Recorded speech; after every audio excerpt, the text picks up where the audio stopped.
സഖാക്കളി, Communist Party of India Marxist Kerala സംസ്ഥാന committee സംഘടിപ്പിച്ച 8 ആഴ്ച നീണ്ടു നിൽക്കുന്ന പ്രതിവാര ക്ലാസിൻ്റെ തുടക്കമാണിന്ന്.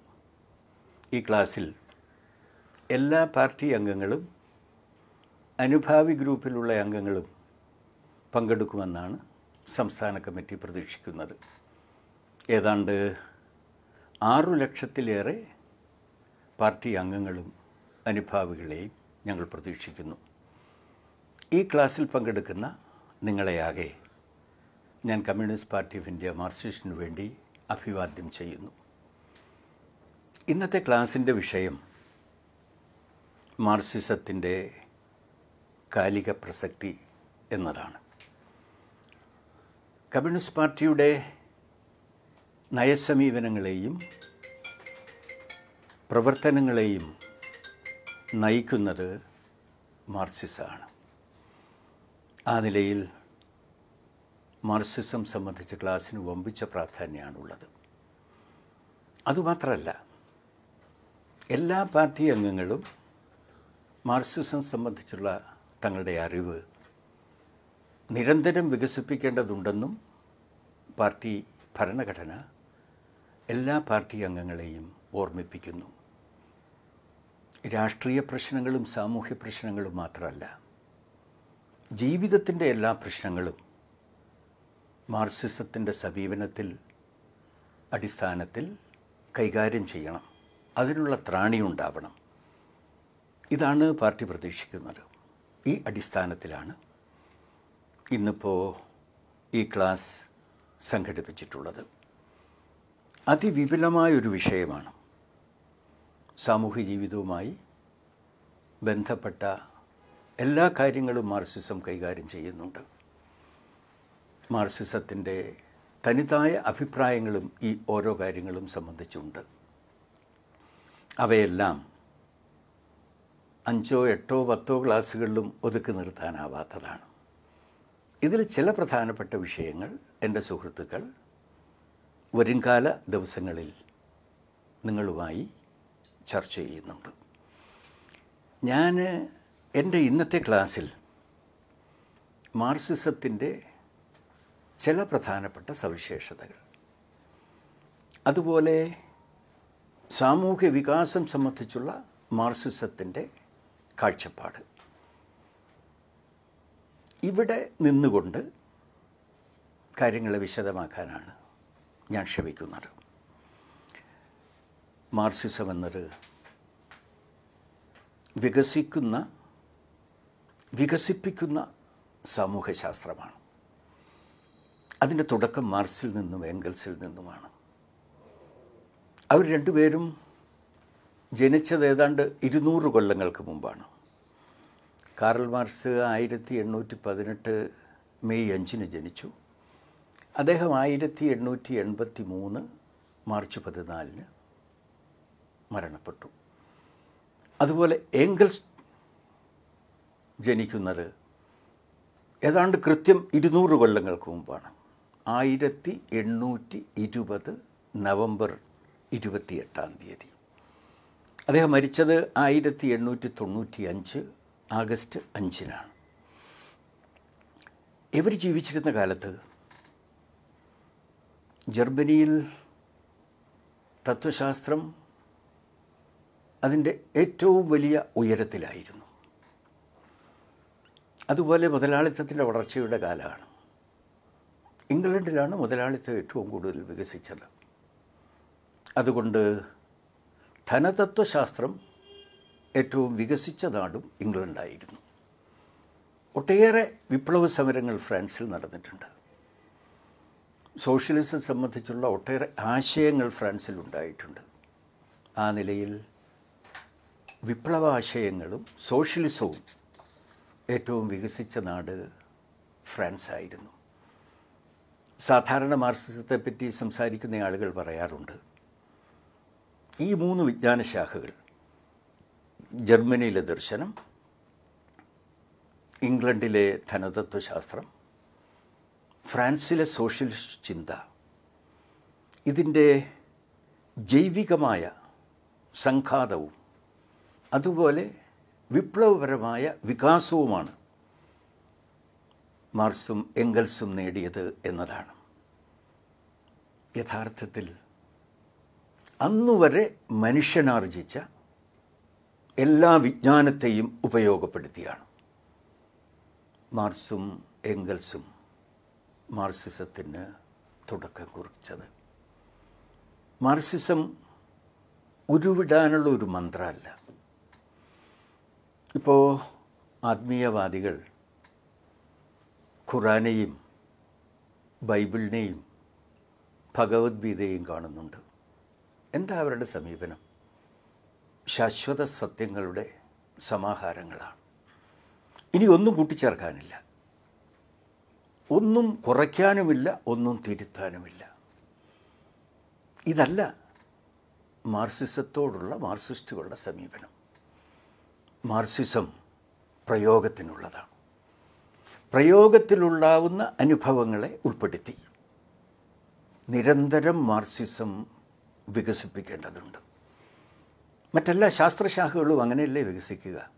ഊർജ്ജതന്ത്രത്തിൻ്റെ നോക്കാം, രസതന്ത്രത്തിൻ്റെ നോക്കാം, ജീവശാസ്ത്രത്തിൻ്റെ നോക്കാം, ജിയോളജിയുടെ നോക്കാം. ഈ എല്ലാ ശാസ്ത്രശാഖകളും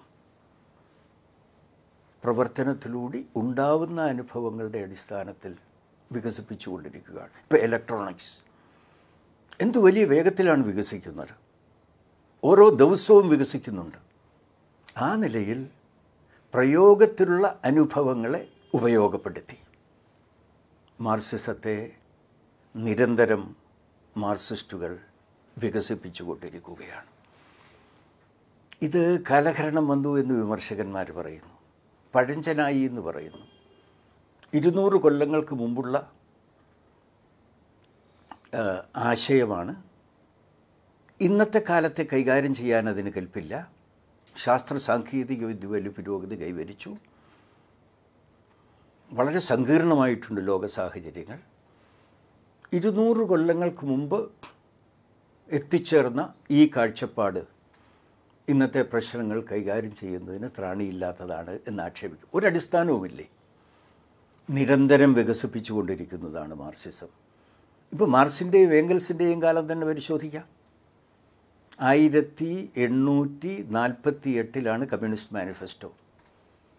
ഈ കമ്മ്യൂണിസ്റ്റ് മാനിഫെസ്റ്റോ തന്നെ അവർ പലവട്ടം തിരുത്തിയിട്ടുണ്ട്, കൂടുതൽ ഉൾപ്പെടുത്തിയിട്ടുണ്ട്. ഉണ്ടായ അനുഭവങ്ങളുടെ അടിസ്ഥാനത്തിൽ 1871 അനുഭവങ്ങളെ വിലയിരുത്തിക്കൊണ്ട് ഈ കമ്മ്യൂണിസ്റ്റ് മാനിഫെസ്റ്റോയിലെ ധാരണകൾ മാർക്സും എംഗൽസും അത് കൂടുതൽ കാലാനുസാരിയാക്കാൻ വികസിപ്പിച്ചു. അതുപോലെ ഈ കമ്മ്യൂണിസ്റ്റ് മാനിഫെസ്റ്റോയ്ക്ക് ശേഷം ഒട്ടേറെ ഗ്രന്ഥങ്ങൾ മാർക്സും എംഗൽസും രചിച്ചിട്ടുണ്ട്. ഈ ഓരോ ഗ്രന്ഥവും മാർക്സിസത്തിൻ്റെ വികാസത്തിനുള്ള വലിയ സംഭാവനകളാണ്. തുടക്കം കുറിച്ചിടത്ത് നിൽക്കുന്നതല്ല മാർക്സിസം, നിരന്തരം വികസിപ്പിക്കുന്നതാണ് മാർക്സിസം. അതുപോലെ മാർക്സിനും എംഗൽസിനും ശേഷം മുതലാളിത്തം വളർന്നുകൊണ്ടിരിക്കുകയാണ്. സാമ്രാജ്യത്വ ഘട്ടമായി.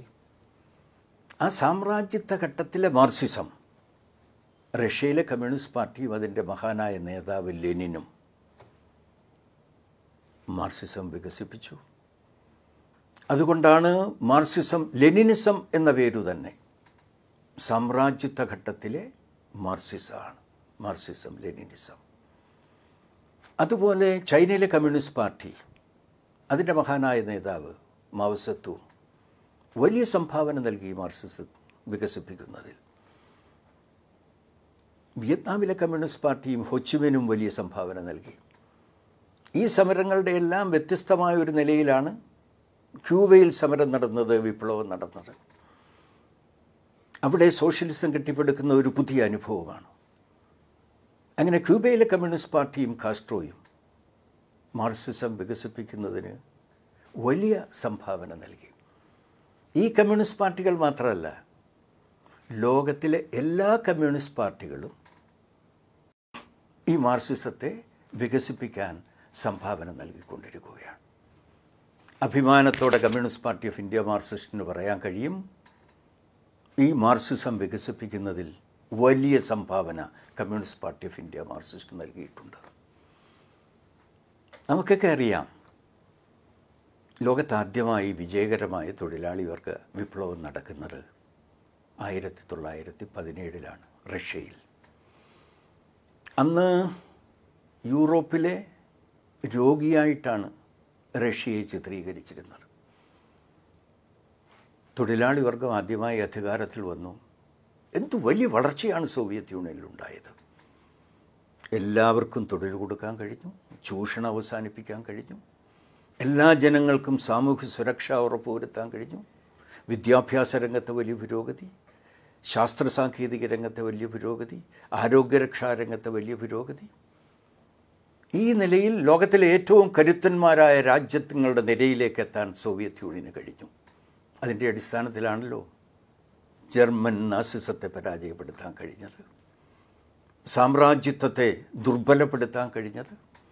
ഏഷ്യയിലും ലാറ്റിൻ അമേരിക്കയിലും ദ്വീപ സമൂഹങ്ങളിലും ആഫ്രിക്കയിലുമൊക്കെ നൂറുകണക്കിന് രാജ്യങ്ങൾ സ്വാതന്ത്ര്യം നേടിയത് ഈ നിലയിൽ സാമ്രാജ്യത്വത്തെ ദുർബലപ്പെടുത്താൻ നടത്തിയ ഇടപെടലുകളുടെ അടിസ്ഥാനത്തിലാണ്. അമേരിക്കയോടൊപ്പം കിടപിടിക്കാൻ സോവിയറ്റ് യൂണിയനായി. എന്നാൽ 1991 സോവിയറ്റ് യൂണിയൻ ശിഥിലമായി. ഈ വലിയ പുരോഗതിക്കു ശേഷം സോവിയറ്റ് യൂണിയൻ്റെ സഹായത്തോടെ കിഴക്കൻ യൂറോപ്പിൽ സോഷ്യലിസം കെട്ടിപ്പടുക്കാൻ ശ്രമിച്ചിരുന്ന പല രാജ്യങ്ങളിലും തിരിച്ചടിയുമുണ്ടായി. എന്താ സോവിയറ്റ് യൂണിയൻ ശിഥിലമാവാനുള്ള കാരണം? ഇങ്ങനെയൊരു തിരിച്ചടി വലിയ വിജയത്തിനു ശേഷം എന്തുകൊണ്ടുണ്ടായി? Communist Party of India Marxist ഇത് സംബന്ധിച്ച് ആഴത്തിലുള്ള ഒരു പഠനം 1992 നടത്തുകയുണ്ടായി. അന്ന് പാർട്ടിയുടെ 14ാമത് കോൺഗ്രസ് തമിഴ്നാട്ടിൽ ചെന്നൈയിൽ ചേർന്നു. ഞാനതിൻ്റെ വിശദാംശങ്ങളിലേക്ക് പോകുന്നില്ല. 3 പ്രധാനപ്പെട്ട കാര്യങ്ങൾ communist Party of India Marxist ചൂണ്ടിക്കാണിച്ചു. ഒന്ന്, സോഷ്യലിസം കെട്ടിപ്പടുക്കുന്നതിൽ സാമ്പത്തിക മേഖലയിൽ സ്വീകരിക്കേണ്ട ചില നടപടികൾ പെശകുള്ളതായിപ്പോയി. അതുപോലെ രാഷ്ട്രീയ വ്യവസ്ഥ കെട്ടിപ്പടുക്കുന്നതിൽ ചില പെശകുകൾ സംഭവിച്ചു. ഇതാകെ തിരുത്തേണ്ടതാണ് കമ്മ്യൂണിസ്റ്റ് പാർട്ടി. ആ കമ്മ്യൂണിസ്റ്റ് പാർട്ടിയുടെ സംഘടനാ പ്രവർത്തനങ്ങളിലും പെശകുണ്ടായി. ഈ 3 പെശകുകൾ ഒരുമിച്ചു ചേർന്ന് സോവിയറ്റ് യൂണിയനിൽ ചില പ്രതിസന്ധികൾ ഉണ്ടാക്കി. ആ പ്രതിസന്ധികളെയാണ് അമേരിക്കൻ സാമ്രാജ്യത്വത്തിനും മറ്റു സാമ്രാജ്യത്വ ശക്തികൾക്കും ഉപയോഗപ്പെടുത്തിക്കൊണ്ട് അട്ടിമറിക്കാനിട വന്നത്. എന്തിനാണ് ഇങ്ങനൊരു പരിശോധനയ്ക്ക് communist Party of India Marxist തയ്യാറായത്? ഈ ഒരു തെറ്റ് കമ്മ്യൂണിസ്റ്റ് പാർട്ടി ഓഫ് ഇന്ത്യ മാർക്സിസ്റ്റിന് ഉണ്ടാവരുത്. ഇത് ഞങ്ങൾ മാത്രമല്ല, ലോകത്തുള്ള എല്ലാ കമ്മ്യൂണിസ്റ്റ് പാർട്ടികളും എന്തുകൊണ്ട് ഈ സോവിയറ്റ് യൂണിയനിൽ തിരിച്ചടി ഉണ്ടായി എന്നതിനെ സംബന്ധിച്ച് പരിശോധിച്ചു കൊണ്ടിരിക്കുകയാണ്. ഏതാണ്ട് സമാനമായ നിഗമനങ്ങളിൽ അവരും എത്തിച്ചേർന്നു. അതിൻ്റെ അടിസ്ഥാനത്തിൽ സോഷ്യലിസം കെട്ടിപ്പടുക്കാനാണ് ഇന്ന് ചൈന ശ്രമിക്കുന്നത്, കൊറിയ ശ്രമിക്കുന്നത്, വിയറ്റ്നാം ശ്രമിക്കുന്നത്, ക്യൂബ ശ്രമിക്കുന്നത്, ലാവോസ് ശ്രമിക്കുന്നത്. ഇതുമാത്രമല്ല, Communist Party of India Marxist 2012 അതിൻ്റെ 20ാം കോൺഗ്രസ് കോഴിക്കോട്ട് വെച്ച് ചേർന്നു. ഈ ലോകത്തിലെ എല്ലാ അനുഭവങ്ങളെയും, സോഷ്യലിസം കെട്ടിപ്പടുക്കാനുള്ള അനുഭവങ്ങൾ, സോവിയറ്റ് യൂണിയൻ്റെ ശിഥിലീകരണത്തിൻ്റെതായിട്ടുള്ള അനുഭവങ്ങൾ, ഇന്ത്യയിൽ എങ്ങനെയാണ് സോഷ്യലിസം കെട്ടിപ്പടുക്കേണ്ടത്, അത് സംബന്ധിച്ചുള്ള കാഴ്ചപ്പാട് ഉയർത്തിക്കൊണ്ടുവരികയുണ്ടായി. Soviet മാതൃകയല്ല, China മാതൃകയുമല്ല. തീർച്ചയായും ഇവിടുന്ന് പാഠങ്ങൾ പഠിക്കേണ്ടതുണ്ട്. എല്ലാ രാജ്യത്തിൻ്റെയും അനുഭവങ്ങളിൽ നിന്ന് പാഠം പഠിക്കണം. അതിൻ്റെ അടിസ്ഥാനത്തിൽ, മാർക്സിസത്തിൻ്റെ അടിസ്ഥാനത്തിൽ ഇവിടെയുള്ള സ്ഥിതിഗതികളെ വിലയിരുത്തിക്കൊണ്ടാണ് ഇന്ത്യയിൽ സോഷ്യലിസം കെട്ടിപ്പടുക്കുന്നത് സംബന്ധിച്ചുള്ള കാഴ്ചപ്പാട് Communist Party of India Marxist ഉയർത്തിക്കൊണ്ടുവന്നത്. അതുകൊണ്ട് ഈ മാർക്സിസം എന്നത് ഉരുവിടാനുള്ള മന്ത്രമല്ലേ, പ്രയോഗിക്കാനുള്ളതാണ്. പ്രയോഗത്തിലൂടെ ഉണ്ടാവുന്ന അനുഭവങ്ങളെ ചേർത്ത് മറ്റെല്ലാ ശാസ്ത്രശാഖകളെയും വികസിപ്പിക്കുന്നത് പോലെ മാർക്സിസത്തെയും വികസിപ്പിച്ചുകൊണ്ടിരിക്കുന്നതാണ്. ഇന്നിപ്പോൾ സോവിയറ്റ് യൂണിയനിലെ തിരിച്ചടിയെ സംബന്ധിച്ച് എത്തിച്ചേർന്നത് മാർക്സിസത്തിൻ്റെ പെശകല്ല, പ്രയോഗത്തിലുണ്ടായ പെശകാണ്. അത്തരം പെശകുകൾ വരാതിരിക്കാനുള്ള കരുതൽ ലോകത്തിലെ എല്ലാ കമ്മ്യൂണിസ്റ്റ് പാർട്ടികൾക്കും ഉണ്ടാവേണ്ടതാണ്. മാർക്സിസം എന്നത് ഒരു ശാസ്ത്രീയ സമീപനമാണ്. ശാസ്ത്രത്തിൻ്റെയും യുക്തിയുടെയും അടിസ്ഥാനത്തിൽ ഈ സാമൂഹ്യ പ്രശ്നങ്ങളെ എങ്ങനെ പരിഹാരം കാണാനാവും എന്നതിനെ സംബന്ധിച്ച സമീപനമാണ്. എല്ലാ വിഷയങ്ങളെയും ഈ നിലയിൽ സമീപിച്ചുകൊണ്ട് കൈകാര്യം ചെയ്യാനാണ് മാർക്സിസം ശ്രമിക്കുന്നത്. ആമുഖമായി ഇത്രയും കാര്യങ്ങൾ പരാമർശിച്ചുകൊണ്ട് ഞാനിനി കടക്കാൻ ആഗ്രഹിക്കുന്നത് സാമൂഹ്യ വികാസം സംബന്ധിച്ചുള്ള മാർക്സിസത്തിൻ്റെ കാഴ്ചപ്പാട് എന്താണെന്നുള്ള കാര്യമാണ്. മനുഷ്യ സമൂഹം അത് നിശ്ചലമല്ല, അത് വികസിച്ചു കൊണ്ടിരിക്കുകയാണ്. ഒട്ടാകെയുള്ള മനുഷ്യ സമൂഹത്തിൻ്റെ ചരിത്രമാകെ പരിശോധിച്ചാൽ പ്രാകൃത കമ്മ്യൂണിസം അല്ലെങ്കിൽ ആദിമ കമ്മ്യൂണിസം, ഇംഗ്ലീഷിൽ പ്രിമിറ്റീവ് കമ്മ്യൂണിസം എന്നാണ്, ആ പ്രാകൃതം അല്ലെങ്കിൽ ആദിമ കമ്മ്യൂണിസത്തിൽ നിന്ന് ഏറ്റവും വികസിതമായ കമ്മ്യൂണിസത്തിലേക്കാണ് മനുഷ്യ സമൂഹത്തിൻ്റെ വികാസമെന്ന് മാർക്സിസം ചൂണ്ടിക്കാണിക്കുന്നു. ഈ വികാസത്തിൽ 5 ഘട്ടങ്ങളുണ്ട്, 5 പടവുകളുണ്ട്. ആദ്യത്തെ ഘട്ടം ആദിമ കമ്മ്യൂണിസ്റ്റ് ഘട്ടം. ആദിമ കമ്മ്യൂണിസ്റ്റ് ഘട്ടത്തിൽ നിന്ന് അടിമ ഉടമ വ്യവസ്ഥ, അടിമ ഉടമ വ്യവസ്ഥയിൽ നിന്ന് നാട്ടുവാഴിത്ത വ്യവസ്ഥ, നാട്ടുവാഴിത്ത വ്യവസ്ഥയിൽ നിന്ന് മുതലാളിത്ത വ്യവസ്ഥ, ആ മുതലാളിത്ത വ്യവസ്ഥയിൽ നിന്ന് സോഷ്യലിസ്റ്റ് കമ്മ്യൂണിസ്റ്റ് വ്യവസ്ഥയിലേക്കാണ് മനുഷ്യ സമൂഹത്തിൻ്റെ വികാസം നടക്കുന്നത്. എങ്ങനെ ഈ വികാസം നടക്കുന്നു എന്ന് നമുക്ക് പരിശോധിക്കാം. അത് പരിശോധിക്കുന്നതിന് മുമ്പ് 4 പദങ്ങൾ എന്താണെന്ന് നമുക്കറിയണം. കാരണം മാർക്സിസം ഒരു ശാസ്ത്രമാണ്. ഈ ശാസ്ത്രത്തിൽ ഉപയോഗിക്കുന്ന ഓരോ പദങ്ങൾക്കും വളരെ വ്യക്തമായ അർത്ഥവ്യാപ്തിയുണ്ട്. അത് മനസ്സിലാക്കിയെങ്കിൽ മാത്രമേ ഈ വിഷയവും നമുക്ക് അറിയാനാവൂ. ആ 4 പദങ്ങൾ: ഒന്ന് ഉൽപാദന ശക്തികൾ, അധ്വാന ഉപകരണങ്ങൾ, ഇതിനാവശ്യമായ ഷെഡ്, ഇലക്ട്രിസിറ്റി തുടങ്ങിയിട്ടുള്ള പശ്ചാത്തല സൗകര്യങ്ങൾ. ഇത് 3 കൂടി ചേർന്നാൽ ഉൽപാദന ഉപാധികൾ, ഉൽപാദന ഉപകരണങ്ങളെന്ന് നമുക്ക് വിളിക്കാം. ഇതുമാത്രം ഒരുമിച്ചിരുന്നാൽ ഉൽപ്പന്നമാവില്ല. ഇതിൽ അധ്വാനം കലരണം. ആ അധ്വാനം കലർന്ന തൊഴിലെടുക്കുന്ന ജനവിഭാഗങ്ങൾ കൂടി ഒരുമിച്ച് ചേരുമ്പോഴാണ് ഉൽപ്പന്നങ്ങൾ ഉൽപ്പാദിപ്പിക്കപ്പെടുന്നത്. ആ നിലയിൽ ഉൽപാദന ഉപാധികളും ആ ഉൽപാദന ഉപാധികളിൽ അധ്വാനശക്തി ഉപയോഗിച്ച് അധ്വാനിക്കുന്ന ജനങ്ങളും ചേരുന്നതാണ് ഉൽപാദന ശക്തികൾ. വളരെ ചുരുക്കത്തിലാണ് ഞാൻ ഇതിനെപ്പറ്റി പരാമർശിക്കുന്നത്. ഇനി നമുക്ക് ഉൽപാദന ബന്ധങ്ങൾ എന്തൊക്കെയാണെന്ന് നോക്കാം. മനുഷ്യൻ ഈ ഉൽപാദനം നടത്തുന്നത് ഒറ്റക്കല്ലേ, കൂട്ടായിട്ടാണ്. എല്ലാ സമൂഹത്തിലും കൂട്ടായിട്ടാണ്. ആ കൂട്ടായിട്ട് ഉൽപാദനം നടത്തുമ്പോൾ ഉൽപാദന ശക്തികളുടെ വിവിധ ഘടകങ്ങളെ നിയന്ത്രിക്കുന്ന ജനവിഭാഗങ്ങൾ തമ്മിൽ പരസ്പര ബന്ധത്തിൽ ഏർപ്പെട്ടെങ്കിൽ മാത്രമേ ഉൽപ്പന്നം ഉൽപ്പാദിപ്പിക്കാനാവൂ. ഇന്നിപ്പോൾ മുതലാളിത്ത വ്യവസ്ഥയിൽ വളരെ എളുപ്പത്തിൽ മനസ്സിലാക്കാനാണ്. ഉൽപാദന ഉപാധികളാകെ മുതലാളിമാരുടെ സ്വകാര്യ സ്വത്താണ്. അതിൽ അധ്വാനം കലർത്തുന്ന അധ്വാന ശക്തിയുടെ ഉടമസ്ഥന്മാർ അവരാണ് തൊഴിലാളികൾ. ഈ മുതലാളിമാരും തൊഴിലാളികളും പരസ്പരം ബന്ധപ്പെട്ടെങ്കിൽ മാത്രമേ ഉൽപ്പന്നം ഉൽപ്പാദിപ്പിക്കാനാവൂ. മുതലാളി തൊഴിലാളിയുടെ അധ്വാന ശക്തിയെ കൂലിക്ക് വാങ്ങുന്നു. അത് ഒരു ഉൽപ്പാദന ബന്ധമാണ്. ഉണ്ടാക്കുന്ന ഉൽപ്പന്നം അതിൻ്റെ ഉടമസ്ഥാവകാശം ആരാ? വെറും കൂമ്പാരമായി കിടന്നിരുന്ന ഉൽപ്പാദന ഉപാധികളിൽ ജീവത്തായ അധ്വാനത്തെ കലർത്തി മനുഷ്യൻ്റെ ആവശ്യങ്ങൾക്ക് തൃപ്തി തരുത്തുന്ന ഉൽപ്പന്നമാക്കി ഉയർത്തിയ അധ്വാന ശക്തിയുടെ ഉടമയ്ക്കാണോ, അതോ ഉൽപ്പാദന ഉപാധികളുടെ പ്രമാണം പേറുന്ന മുതലാളിക്കാണോ? മുതലാളിത്തത്തിൻ്റെ ബന്ധം മുതലാളിക്കാണെന്നത്.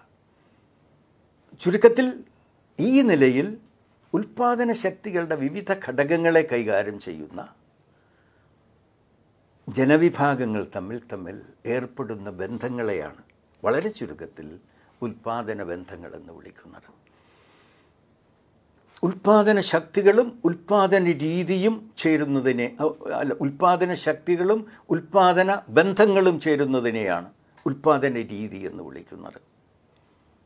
മറ്റൊരു നിലയിൽ പറഞ്ഞാൽ ഉൽപ്പാദന ശക്തികളുടെ വളർച്ചയുടെ നിലവാരവും ഉൽപ്പാദന ബന്ധങ്ങളുടെ സവിശേഷതകളുടെയും അടിസ്ഥാനത്തിലാണ് എന്താ ഉൽപ്പാദന രീതി എന്ന് തീരുമാനിക്കുന്നത്.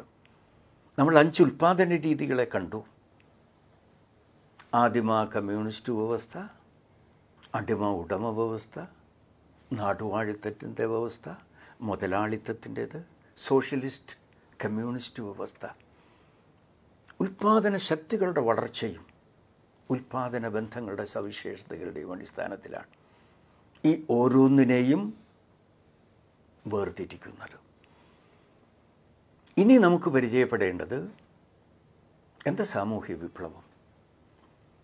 ഒരു ഉൽപ്പാദന രീതിയിൽ നിന്ന് മറ്റൊരു ഉൽപ്പാദന രീതിയിലേക്കുള്ള മാറ്റത്തെയാണ് സാമൂഹ്യ വിപ്ലവം എന്ന് വിളിക്കുന്നത്. ഈ ഒരു ഉൽപ്പാദന രീതിയിൽ നിന്ന് മറ്റൊരു ഉൽപ്പാദന രീതിയിലേക്ക് എങ്ങനെ മാറ്റമുണ്ടാകുന്നു എന്ന് നമുക്ക് പരിശോധിക്കാം. ഉൽപ്പാദന രീതിയിൽ നമ്മൾ കണ്ടു 2 ഘടകങ്ങളുണ്ട്. ഒന്ന് ഉൽപ്പാദന ശക്തികൾ, മറ്റൊന്ന് ഉൽപ്പാദന ബന്ധങ്ങൾ. ഉൽപ്പാദന ശക്തികൾ ഏറ്റവും ജീവത്തായ ഘടകമാണ്, എപ്പോഴും പ്രവർത്തിച്ചു കൊണ്ടിരിക്കുന്ന ഘടകമാണ്, എപ്പോഴും മെച്ചപ്പെട്ടുകൊണ്ടിരിക്കുന്ന ഘടകമാണ്. ഉൽപ്പാദന ബന്ധങ്ങളാകട്ടെ മനുഷ്യൻ സൃഷ്ടിച്ചിട്ടുള്ള ആശയങ്ങളാണ്, സ്വത്തുടമ ബന്ധങ്ങളാണ്. അത് സ്ഥാപിച്ചിടത്തു തന്നെ നിൽക്കും. ഉൽപ്പാദന ശക്തിയുടെ വളർച്ചയുടെ സഹായിക്കാൻ ഈ വളർച്ചയുടെ ആരംഭഘട്ടത്തിൽ സൃഷ്ടിക്കുന്ന ഉൽപ്പാദന ബന്ധങ്ങൾ, ഉൽപ്പാദന ശക്തികൾ വീണ്ടും വളരും. അങ്ങനെ ഉൽപ്പാദന ശക്തികൾ വളരുമ്പോൾ കഴിഞ്ഞ കാലത്ത് സൃഷ്ടിച്ച ഉൽപ്പാദന ബന്ധങ്ങൾ ഉൽപ്പാദന ശക്തികളുടെ വളർച്ചയ്ക്ക് തടസ്സമായി വരും. ഈ തടസ്സമായി മാറുന്ന ഉൽപ്പാദന ബന്ധങ്ങളെ തട്ടിത്തകർത്ത് ഉൽപ്പാദന ശക്തികളുടെ വളർച്ചയെ സഹായിക്കുന്ന പുതിയ ഉൽപ്പാദന ബന്ധങ്ങളെ സ്ഥാപിക്കും. ഞാൻ നേരത്തെ സൂചിപ്പിച്ച സാമൂഹ്യ വിപ്ലവം എന്ന് പറയുന്ന ഇതാണ്. ഒരു കാലത്ത് ഉൽപ്പാദന ശക്തികളുടെ വളർച്ചയെ സഹായിച്ച ഉൽപ്പാദന ബന്ധങ്ങൾ ഉൽപ്പാദന ശക്തികൾ നിരന്തരം വളരുന്നതായതുകൊണ്ട്, ഉൽപ്പാദന ബന്ധങ്ങൾ ആശയങ്ങളായതുകൊണ്ട് മാറുന്നതുപോലെ അതുപോലെ നിൽക്കുന്നു എന്നതിനാൽ വളരുന്ന ഉൽപ്പാദന ശക്തികളുമായി പൊരുത്തമല്ലാത്തതായി മാറും. അങ്ങനെ പൊരുത്തപ്പെടാത്ത ഉൽപ്പാദന ബന്ധങ്ങളെ തട്ടിത്തകർത്ത് ഉൽപ്പാദന ശക്തികളുടെ വളർച്ചയെ സഹായിക്കുന്ന പുതിയ ഉൽപ്പാദന ബന്ധങ്ങളെ സ്ഥാപിക്കും. ഈ നിലയിലാണ് മനുഷ്യ സമൂഹമാകെ വളർന്നിട്ടുള്ളത്. ഇത് വർഗസമരങ്ങളിലൂടെയാണ്. ഉൽപ്പാദന ശക്തികളെ പ്രതിനിധാനം ചെയ്യുന്ന വർഗങ്ങൾ, അതുപോലെ നിലവിലിരിക്കുന്ന ഉൽപ്പാദന ബന്ധങ്ങളെ സംരക്ഷിക്കുന്ന വർഗങ്ങൾ, ഈ ഉൽപ്പാദന ശക്തികളും ഉൽപ്പാദന ബന്ധവും തമ്മിലുള്ള ഏറ്റുമുട്ടൽ, ഇവയെ കൈകാര്യം ചെയ്യുന്ന വർഗങ്ങൾ തമ്മിലുള്ള ഏറ്റുമുട്ടലുകളിലൂടെയാണ്, ആ വർഗസമരങ്ങളിലൂടെയാണ്. ഇന്നത്തെ മുതലാളിത്ത സമൂഹത്തിൽ വളരുന്ന ഉൽപ്പാദന ശക്തികളുടെ നേതാവ് തൊഴിലാളി വർഗമാണ്. ആ വളർച്ച, ഉൽപ്പാദന ശക്തികളുടെ വളർച്ചയെ തടസ്സപ്പെടുത്തുന്നത് മുതലാളിത്തത്തിൻ്റെ സ്വകാര്യ സ്വത്തിനെ ആസ്പദമാക്കിക്കൊണ്ടുള്ള മുതലാളിത്ത ഉൽപ്പാദന ബന്ധങ്ങളെയാണ്. അതിനെ തട്ടിത്തകർത്ത് ഒരു പുതിയ സോഷ്യലിസ്റ്റ് ഉൽപ്പാദന ബന്ധങ്ങൾ സ്ഥാപിക്കുന്ന പ്രക്രിയ. ഈ നിലയിലാണ് സമൂഹം മുതലാളിത്ത വ്യവസ്ഥയിൽ നിന്ന് സോഷ്യലിസ്റ്റ് സമൂഹത്തിലേക്ക്. അങ്ങനെ ഉൽപ്പാദന ശക്തികളും ഉൽപ്പാദന ബന്ധവും തമ്മിലുള്ള ബന്ധവും വൈരുദ്ധ്യവും മാർക്സിസത്തെ സംബന്ധിച്ചിടത്തോളം വളരെ പ്രധാനപ്പെട്ട ഒരു വിഷയമാണ്. നമുക്കിനി ഇപ്പോൾ ഇതിൻ്റെ വിശദാംശങ്ങളിലേക്ക് ഒരു ക്ലാസ്സിലെല്ലാം കടക്കാനാവില്ല, സൂചിപ്പിക്കാൻ മാത്രമാണ് കഴിയുക. ഇത് ഈ 5 ഉൽപ്പാദന രീതികളിൽ ഇതെങ്ങനെ പ്രവർത്തിച്ചു എന്ന് നമുക്ക് ചുരുക്കത്തിലൊന്ന് പരിശോധിക്കാം. നമുക്ക് ആദിമ കമ്മ്യൂണിസ്റ്റ് വ്യവസ്ഥയെ ഒന്ന് പരിചയപ്പെടാൻ ശ്രമിക്കാം. അന്ന് ഇന്നത്തെ ഒരു സൗകര്യവും ഉണ്ടായിരുന്നില്ല അന്നത്തെ മനുഷ്യന്. വാനരൻ നരനായി മാറുക മാത്രമാണ്.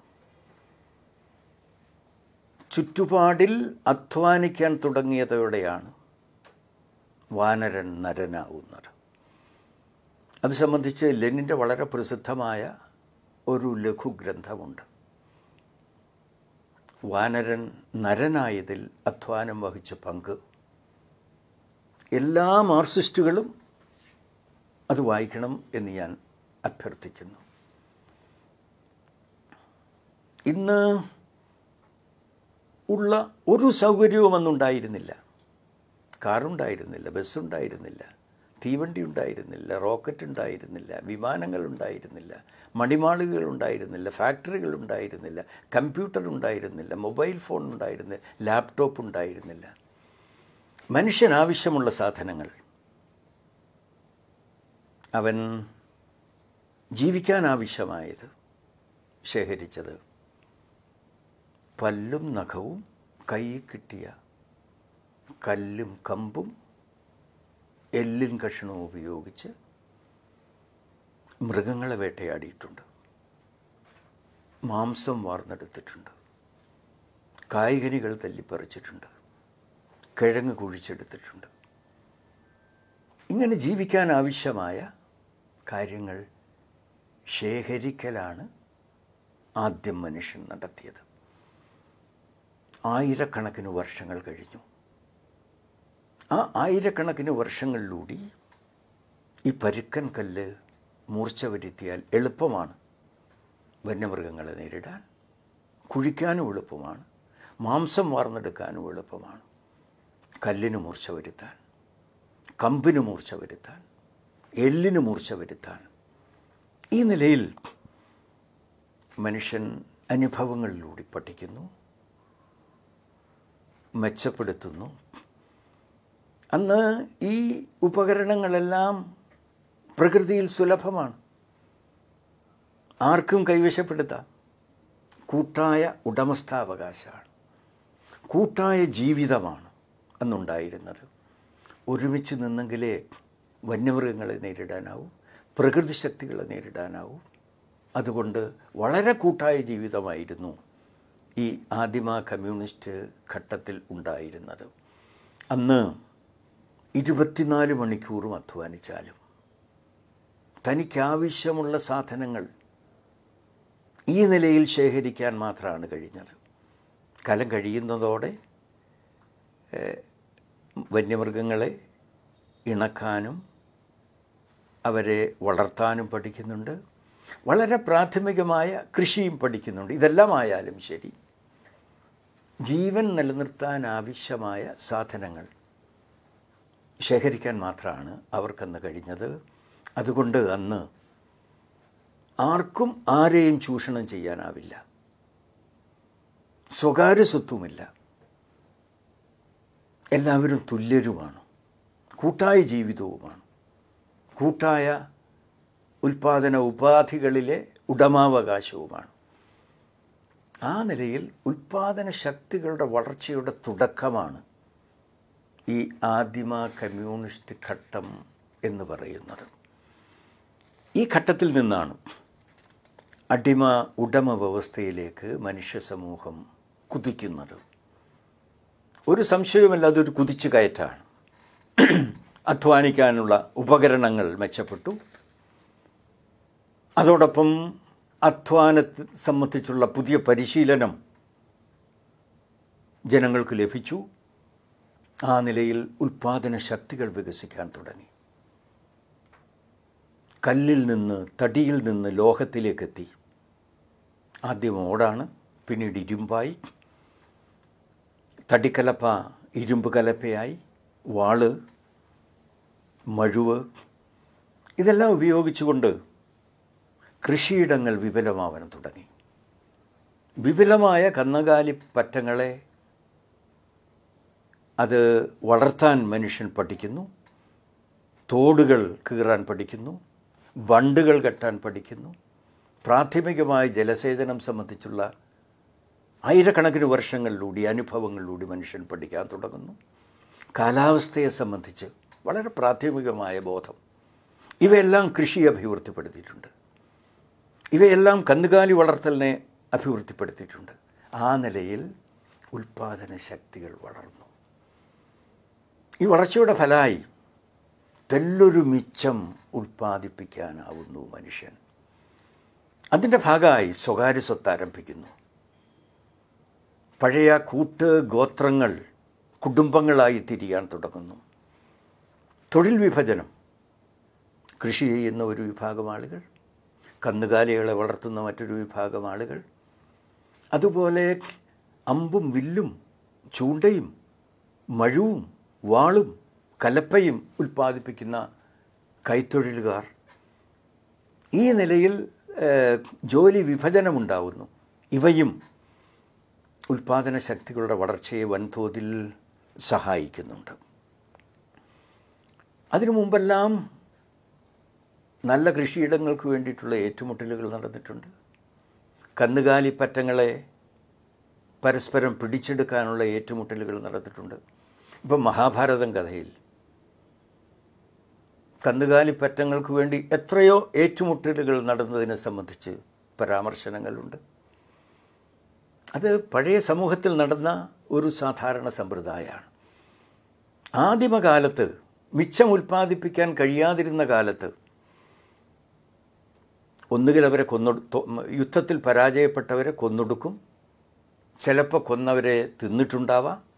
എന്നാൽ ഇന്ന് മിച്ചം ഉൽപ്പാദിപ്പിക്കാൻ കഴിഞ്ഞതോടെ പ്രയോജനകരമായി അവരെ ഉപയോഗപ്പെടുത്താനാവുന്ന ഒരു ഘട്ടത്തിലേക്ക് സമൂഹം എത്തുന്നു.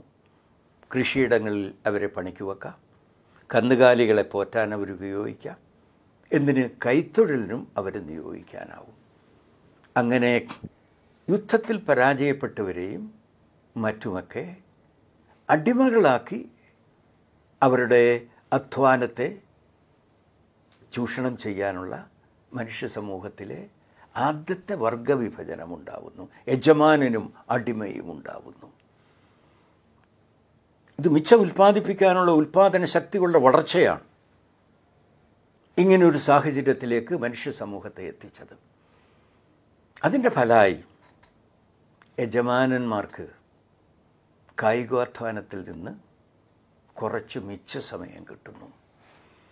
ഈ മിച്ച സമയത്തെ ഉപയോഗപ്പെടുത്തിയാണ് ശാസ്ത്രം വളർന്നിട്ടുണ്ട്, രാഷ്ട്രീയം വളർന്നിട്ടുണ്ട്, കലയും സാഹിത്യവും വളർന്നിട്ടുണ്ട്.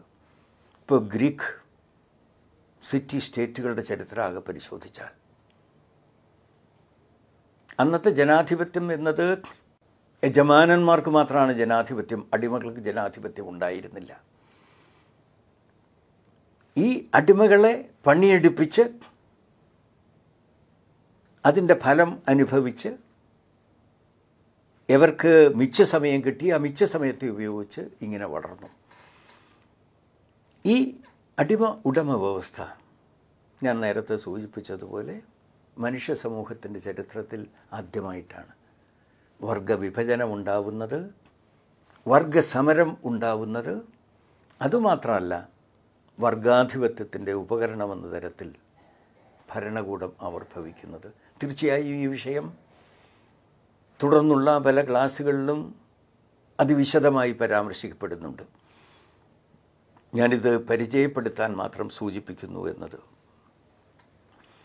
ഈ അടിമ ഉടമ വ്യവസ്ഥയിൽ നിന്നാണ് നാടുവാഴി വ്യവസ്ഥയിലേക്ക് മനുഷ്യ സമൂഹം വളരുന്നത്. വീണ്ടും ഉൽപ്പാദന ശക്തികൾ ഈ അടിമ ഉടമ വ്യവസ്ഥയിൽ വളരുന്നു. എന്നാൽ അതിക്രൂരമായ അടിച്ചമർത്തലാണ് അടിമകളെ സംബന്ധിച്ചിടത്തോളം ഉള്ളത്. ആ അതിക്രൂരമായ അടിച്ചമർത്തലിൻ്റെ അടിസ്ഥാനത്തിൽ ഉൽപ്പാദന ഉപകരണങ്ങൾ മെച്ചപ്പെടുത്തുന്നതിൽ അടിമകൾക്ക് താല്പര്യമില്ലാതാവുന്നു. അവനൊരു പങ്കില്ല. ഉൽപ്പന്നം കൂടുതൽ ഉൽപ്പാദിപ്പിക്കുന്നതിൽ അവർക്ക് താല്പര്യമില്ലാതാവുന്നു. ആ നിലയിൽ ഒരു കാലത്ത് ഉൽപ്പാദന ശക്തികളുടെ വളർച്ചയെ സഹായിച്ച അടിമ ഉടമ ഉൽപ്പാദന ബന്ധങ്ങൾ വീണ്ടും ഉൽപ്പാദന ശക്തികൾ വളർന്നതോടെ ആ വളർച്ചയ്ക്ക് തടസ്സമായി മാറി. അതിന് പരിഹാരം കാണാനാണ് അടിമയ്ക്ക് തെല്ലൊരു അവകാശം കൊടുത്ത് കുടിയാനായി പരിവർത്തനം ചെയ്യുന്നത്. അടിമ കുടിയാനായി. പക്ഷേ ഒരു ജന്മിയുടെ കീഴിലാണ്. ആ ജന്മിയുടെ കീഴിൽ അവൻ പണിയെടുക്കണം. അവന് പല രാജ്യങ്ങളിലും ഈ ജന്മി കുടിയാൻ ബന്ധത്തിൽ വ്യത്യസ്തമായ നിലയിലാണ് അത് സംബന്ധിച്ചുള്ള ബന്ധം സംവിധാനം ചെയ്തിട്ടുള്ളത്. അവർക്ക് സ്വതന്ത്രമായി കൃഷി ചെയ്യാനുള്ളൊരു ഭൂമി കൊടുക്കുന്ന സമ്പ്രദായം പല രാജ്യങ്ങളിലുണ്ട്.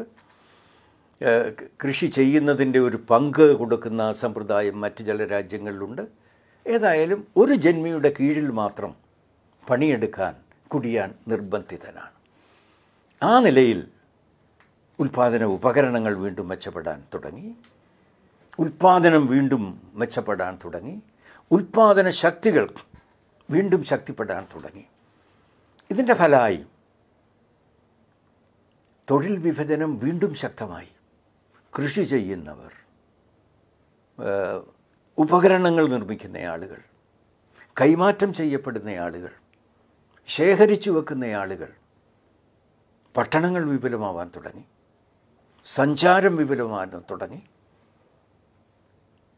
അതുപോലെ പണിയിടങ്ങൾ കൂടുതൽ കൂടുതൽ വിപുലമാവാൻ തുടങ്ങുന്നു. ആ നിലയിൽ നാടുവാഴിത്ത വ്യവസ്ഥയിൽ ഉൽപ്പാദന ശക്തികൾ വീണ്ടും വളരുന്നു. ഈ സന്ദർഭത്തിലാണ് പുതിയ ഊർജ സ്രോതസ്സുകൾ മനുഷ്യൻ കണ്ടെത്താൻ തുടങ്ങിയത്. ആദിമകാലത്ത് ജലപ്രവാഹത്തെ പ്രയോജനപ്പെടുത്തിയിട്ടുണ്ട്. കാറ്റിൻ്റെ ശക്തിയെ പ്രയോജനപ്പെടുത്തിയിട്ടുണ്ട്. ആവിശക്തി കണ്ടുപിടിച്ചു. വിദ്യുത് ശക്തി കണ്ടുപിടിച്ചു. അണുശക്തിയിലേക്ക് എത്തി. ഇങ്ങനെ ഉൽപ്പാദന ശക്തികൾ വീണ്ടും വളരുന്നു.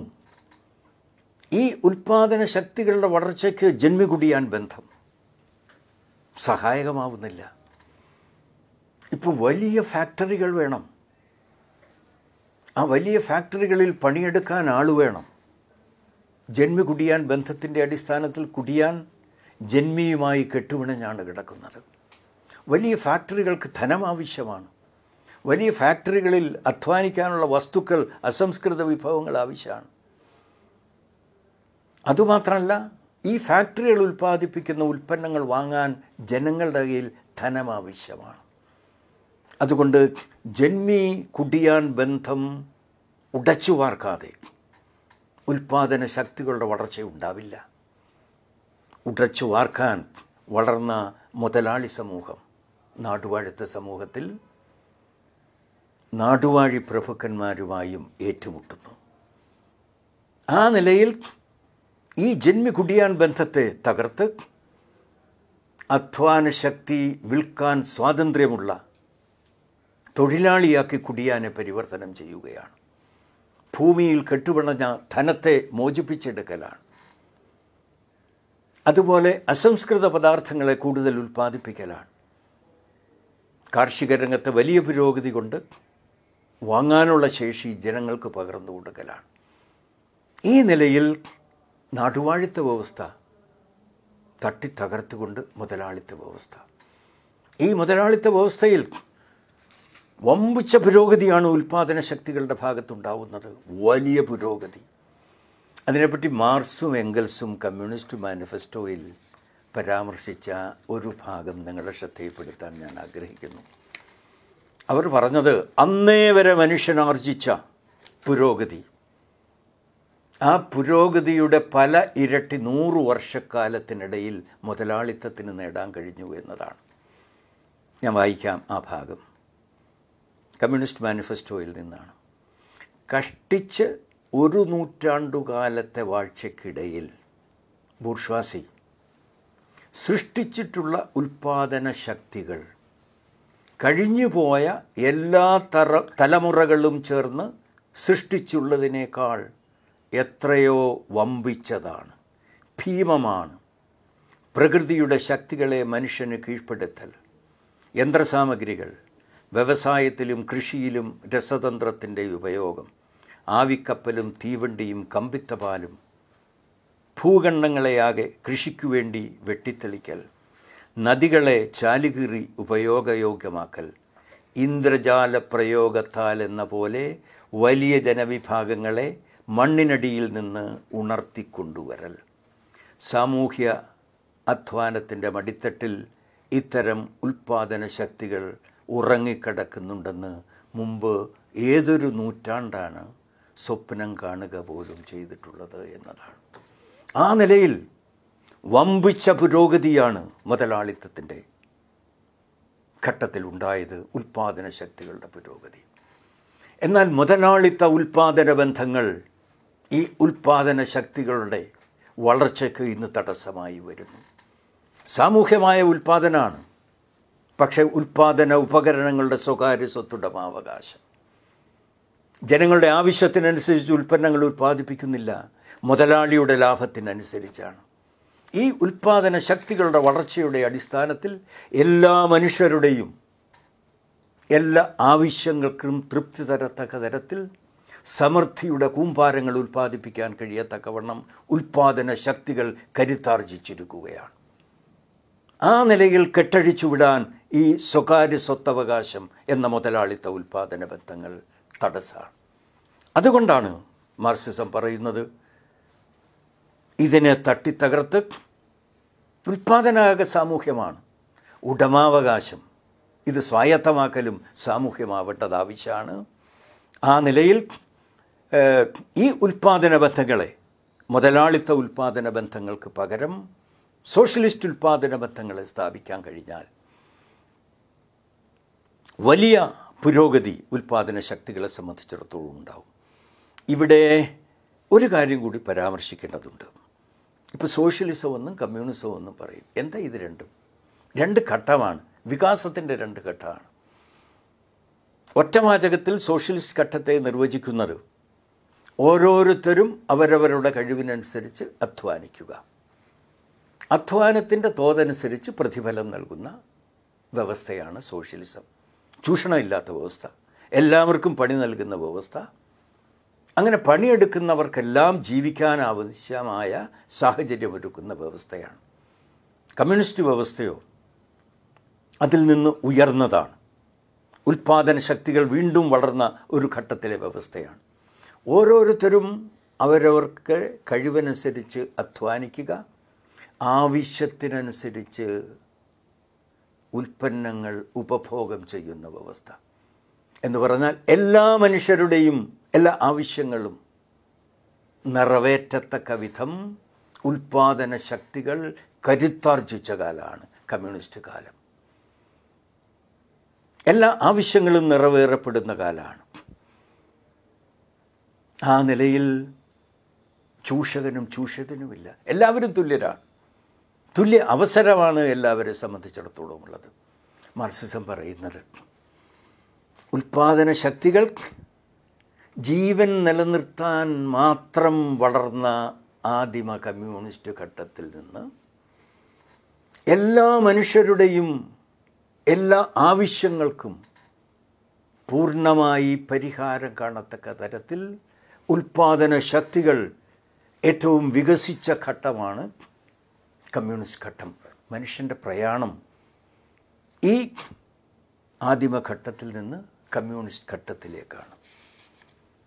നിസ്സഹായനായ, നിരാലംബനായ, മരപ്പൊത്തുകളിലും ഗുഹാമുഖങ്ങളിലും വന്യമൃഗങ്ങളുടെ കാലടി ശബ്ദം കേൾക്കുന്നുണ്ടോ എന്ന് ഭയചകിതനായിരുന്ന ആ മനുഷ്യനിൽ നിന്ന് സർവശക്തനായ മനുഷ്യനിലേക്കുള്ള വളർച്ചയാണ് ഇന്ന് മനുഷ്യ സമൂഹത്തിൻ്റെ ചരിത്രം. ഇന്ന് ശാസ്ത്രത്തിൻ്റെ സാങ്കേതിക വിദ്യയുടെ രംഗത്ത് എന്ത് വലിയ പുരോഗതിയാണ് മനുഷ്യൻ നേടിക്കൊണ്ടിരിക്കുന്നത്. ഈ പുരോഗതി മനുഷ്യൻ്റെ അധ്വാനത്തിൻ്റെ അടിസ്ഥാനത്തിൽ നേടിയെടുത്തതാണ്. ഉൽപ്പന്നങ്ങൾ ഉൽപ്പാദിപ്പിക്കാൻ ജീവിക്കാൻ നടത്തിയ പ്രയത്നത്തിൻ്റെ ഫലമായി പടിപടിയായി വളർന്നിട്ടുള്ള വികാസമാണ്. ഇതാണ് ഈ സാമൂഹ്യ വികാസം സംബന്ധിച്ച് ചുരുക്കത്തിൽ മാർക്സിസം പറയുന്നത്. ഇതിൻ്റെ അടിസ്ഥാനത്തിൽ ഓരോ കമ്മ്യൂണിസ്റ്റ് പാർട്ടിയുടെയും ചുമതല എന്താ? ഈ ഓരോ കമ്മ്യൂണിസ്റ്റ് പാർട്ടിയും പ്രവർത്തിക്കുന്ന സമൂഹം എവിടെ എത്തി? ഇനി എങ്ങോട്ടാണ് നീങ്ങേണ്ടത്? മറ്റൊരു നിലയിൽ പറഞ്ഞാൽ ഓരോരോ രാജ്യത്തെയും വിപ്ലവത്തിൻ്റെ ഘട്ടം സോഷ്യലിസ്റ്റ് കമ്മ്യൂണിസ്റ്റ് ഘട്ടത്തിലേക്കെത്താൻ എന്തു വേണം എന്ന് വിലയിരുത്തേണ്ടതുണ്ട്. നമ്മൾ ഈ ധാരണകളുടെ അടിസ്ഥാനത്തിലാണ് ഓരോ രാജ്യത്തിലെയും കമ്മ്യൂണിസ്റ്റ് പാർട്ടി ഉൽപ്പാദന ശക്തികളുടെ വളർച്ചയുടെ നിലവാരവും ഉൽപ്പാദന ബന്ധങ്ങളുടെ സവിശേഷതകളും വിലയിരുത്തിക്കൊണ്ട് വിപ്ലവത്തിൻ്റെ ഘട്ടം തീരുമാനിക്കുന്നത്. ഇന്നത്തെ വളർച്ചയുടെ തടസ്സം ആരൊക്കെയാണ്? തീർച്ചയായും ഇത് സംബന്ധിച്ച് തുടർന്നുള്ള ക്ലാസ്സുകളിൽ കൂടുതൽ വിശദാംശങ്ങളിലേക്ക് കടക്കുന്നുണ്ട്. Communist Party of India Marxist socialism സ്ഥാപിക്കുന്നതിൻ്റെ മുന്നോപാധിയായി തൊഴിലാളി വർഗത്തിൻ്റെ നേതൃത്വത്തിലുള്ള ജനാധിപത്യ വിപ്ലവം, നാട്ടുവാഴി വിരുദ്ധ, സാമ്രാജ്യ വിരുദ്ധ, കുത്തക വിരുദ്ധ കടമകൾ നിർവഹിച്ചുകൊണ്ട് കാർഷിക വ്യാവസായിക രംഗത്തെ ഉൽപ്പാദന ശക്തികളെ കെട്ടഴിച്ചു വിടുകയാണ് വേണ്ടത്. അതുവഴി ആർജിക്കുന്ന ഉൽപ്പാദന ശക്തികളുടെ വളർച്ച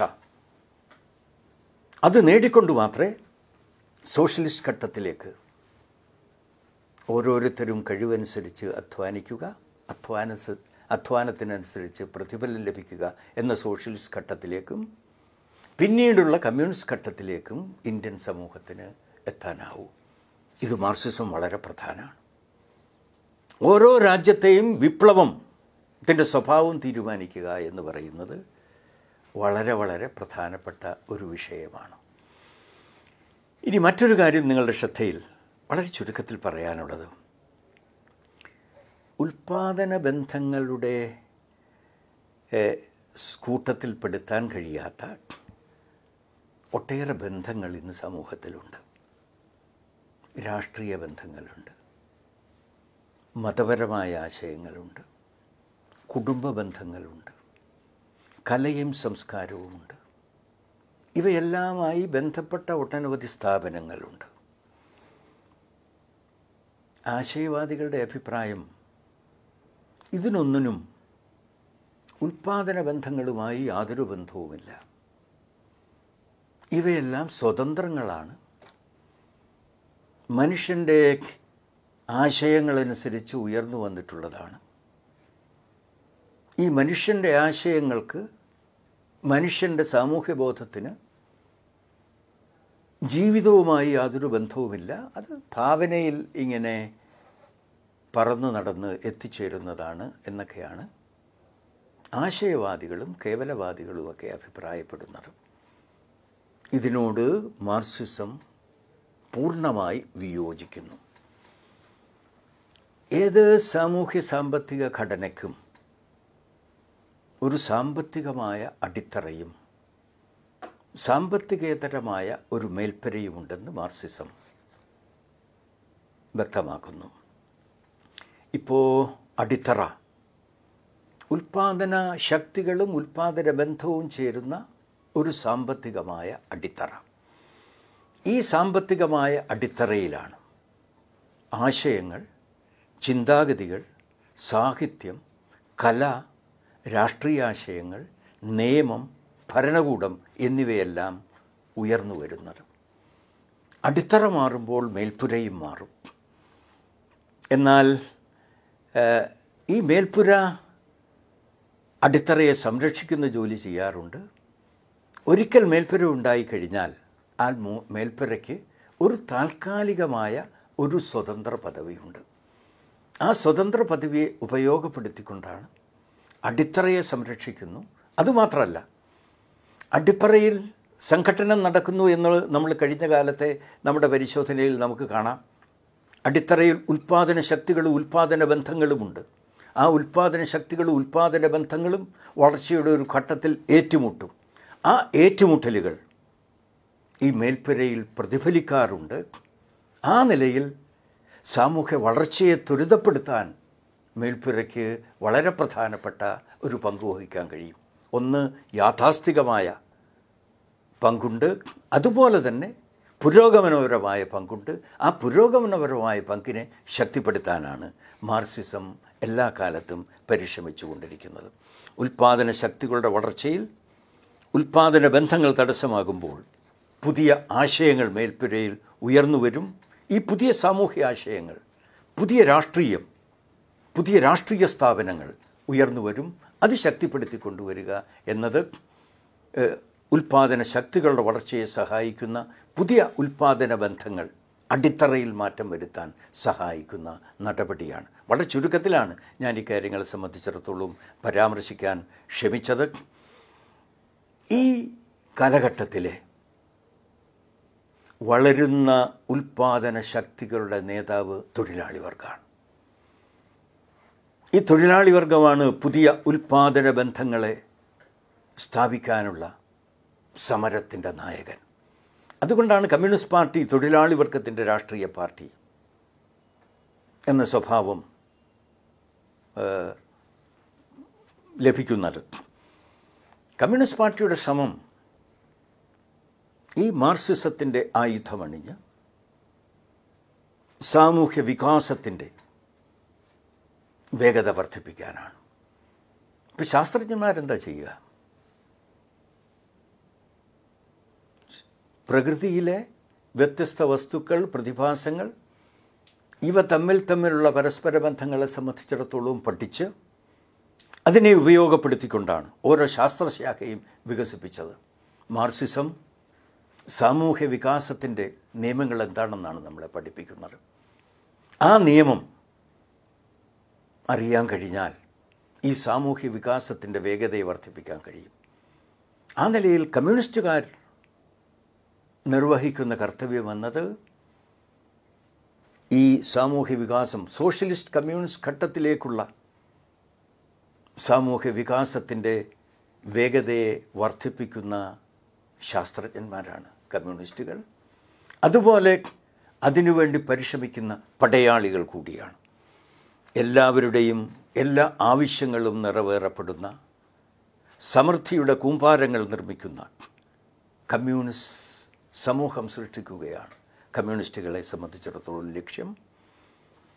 ഇന്നത്തെ പ്രയാസങ്ങൾ, ബുദ്ധിമുട്ടുകൾ, കഷ്ടപ്പാടുകൾ വിധിവിഹിതമാണെന്നല്ല, നിലവിലിരിക്കുന്ന മുതലാളിത്ത ഉൽപ്പാദന ബന്ധങ്ങളുടെ ഫലമാണ്. ഇതിനെ തട്ടിമാറ്റാനാവും, ഇതിനെല്ലാം പരിഹാരം കാണാനാവും. ആ നിലയിൽ മനുഷ്യൻ്റെ കരുത്തിൽ ഉള്ള വിശ്വാസമാണ് മാർക്സിസം പകർന്നു തരുന്നത്.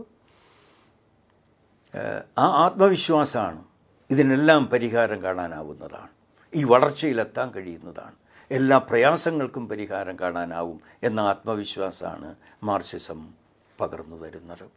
ഞാനിവിടെ ക്ലാസ് അവസാനിപ്പിക്കുകയാണ്. ഒട്ടേറെ വായിക്കേണ്ട പുസ്തകങ്ങളുണ്ട്.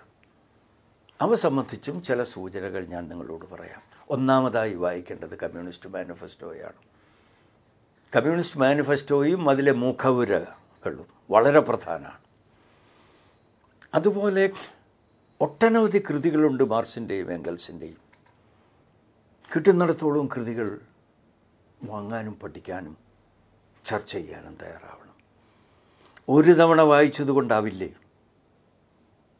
ഓരോ തവണയും വായിക്കുമ്പോൾ പുതിയ അറിവുകളാണ് നമുക്ക് ലഭിക്കുന്നത്.